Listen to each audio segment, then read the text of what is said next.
Whoo, what's happening, fam? L.A.R. movement still moving. Book is entitled Lessons from a Non-Custodial Father at Amazon, Kindle, and Create Space. A link will be in the description box below as usual.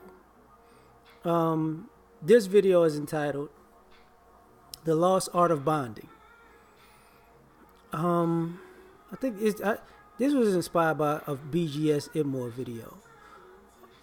But let's get into it. So subscribe to BGS Itmore if you haven't.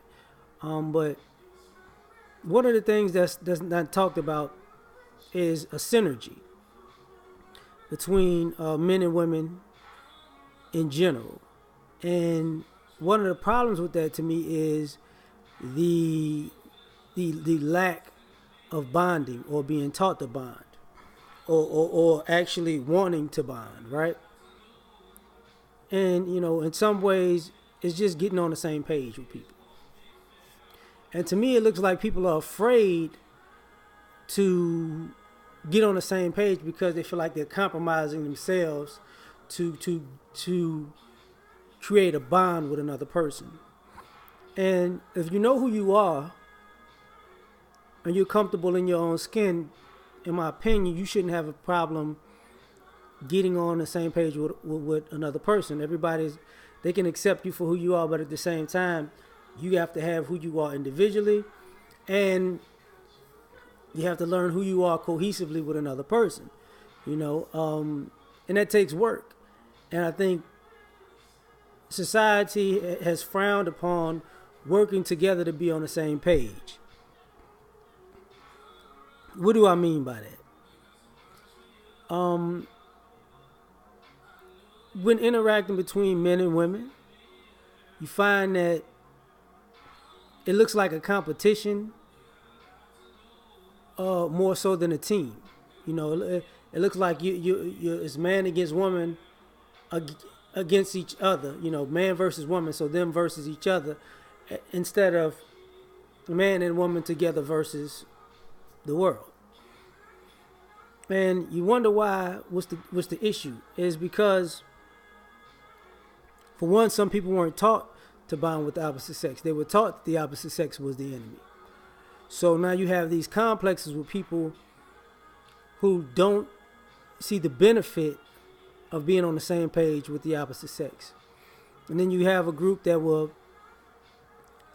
that maybe went into it bright-eyed and bushy-tailed and are looked at as naive because they were taken advantage by the opposite sex.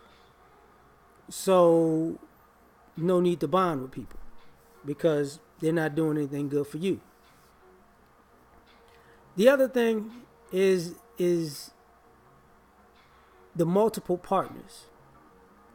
Like, when you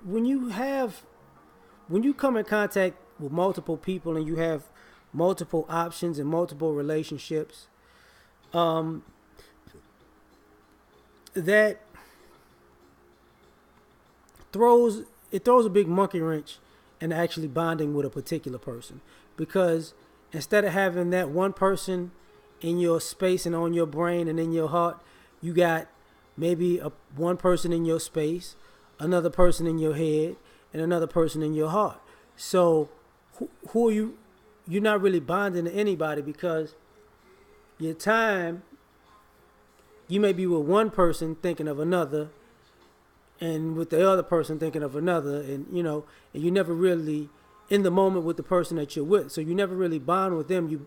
You're bonding with your ideology and your ideals and your idea of what y'all could be doing at the moment when you're with somebody else, and not actually bonding with them when you're with them. Same thing, I would say sexually, because people hit so many partners, and say with us men,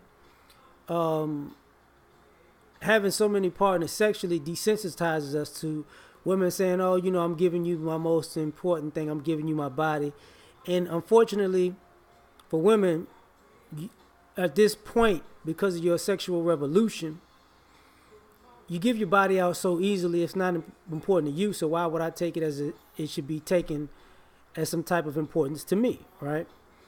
So I'm not gonna bond with you because we had sex, because you know you didn't give me anything else. You didn't put anything else on the table. It's like a lot of cats say about, what are you bringing to the table? You know, you don't bond non-sexually. So having sex really desensitizes us over time, because yeah, we want to have sex and we like to act, but that's why we can separate the act of sex from the act of actual bonding, because there's nothing to actually stick to the relationship. It's just sex. Like, there's no reason why I should care about you more than sexually.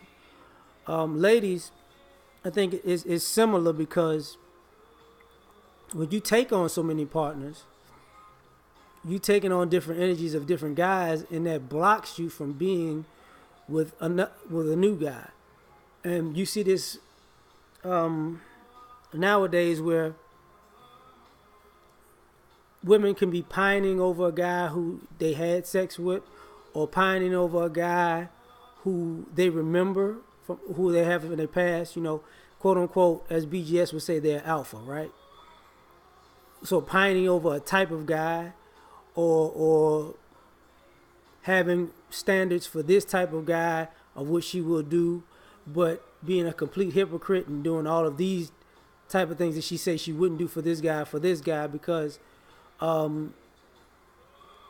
she's mentally bonded with one person and physically bonded with somebody else, and her energy's completely off because she's not with who she's with. Kind of like me saying what I was talking about yesterday on O'Shea Duke Jackson's Hangout. It reminds me of that old OJ songs, that your body's here with me, but your mind is on the other side of town. And when you have when women have multiple partners, they're trying to multitask their love, and their timing is completely off, like completely off. Then you got the how can I say this? You got the issue where, because you're not taught to bond between the sexes, bonding in family has become detrimental, because we got generations who are taught to bond with your mama, don't bond with your dad. And that plays out in life, because say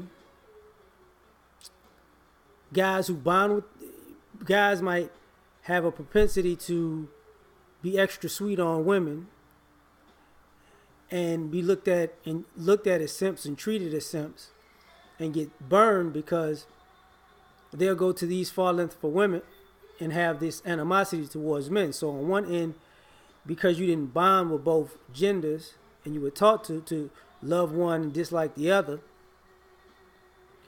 you're overly loving on this end and overly hateful on this end, and there's no balance to you, because now you have to learn how to get along with men by confrontation, and learning that you're sometimes the problem because you're overly confrontational, and you're going to meet somebody who's going to match your intensity and top it and then hurt you. And then you're like, oh, maybe I need to chill. And the same thing with the women. It's like, I can't be super nice to these women because they're taking advantage of me. Because on the flip side of that, they were taught to love mama, hate your daddy. Same way, right? But men are mama's boys and girls are daddy's, Men are mama's boys and girls are daddy's girls. So on one end, you see these women not getting along with other women because, for one, they're women, and as they grow and mature and get more attractive, they go from being a little girl who they care about to competition. So there's a clashing of heads with women in general, because, now it's a different. The love is gone when she's pretty. or she's got curves or whatever, or guys see her as attractive. Now it all goes left. And then she's looking for love because maybe abandonment issues or maybe daddy issues, or even it could be the need for affection and protection that you didn't get from your father, right? Or some people, it could be man hate, where they just hate men even before they even meet men.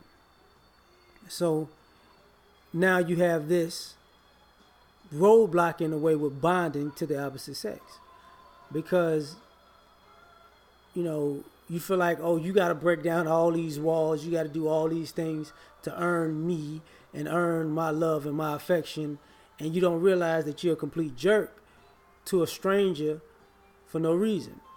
And I'll backtrack, same thing with the guys, like, you're not really bonding with these women because you're becoming a captain saver, and that's really not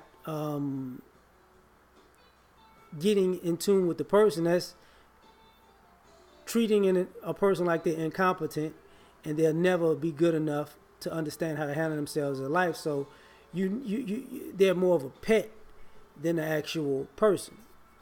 So it destroys the bonding. And so what winds up happening is, and take a look at it even in the music. Like, listen to, we're in the 2010s. Go from the 80s, 90s, and 2000s to now. And listen at the decline of love music, and how each sex saw each other. And you will see the increasing more animosity, less love. There's no Anita Baker of this era. You get what I'm saying? There's no Tony Braxton of this era type songs. No Moke and Steph, no Brownstone. You get what I'm saying? Like, none of that. And people be like, well, Shaka Khan was in the 80s. They still had Tina Marie was in the 80s and even the 90s. Like, when you think about it, there's no Babyface. People will make fun of Babyface. 80s, Marvin Gaye was still alive. No Marvin Gayes. No Freddie Jackson. Even though Freddie Jackson like guys, but there are no songs. You are my lady. None of that, right? No D'Angelo in the 90s. Like, none of that. Like, none of the Lauryn Hill, not just Miseducation, but the sweetest thing I've ever known type songs. Like, just, you can tell over the bonding was just breaking and breaking and breaking. So to me, part of our issues and part of this dynamic of the genders not clicking is because one of the major aspects of us clicking and having some type of synergy was us taught to bond with each other and appreciate each other and be down for each other and care for each other. And to be perfectly honest, that's an art form that has been dying out for over a decade, maybe close to 2. So we're asking for something that some people have lost, and some people forgot, and some people were never taught. So that's just my opinion on that. We out.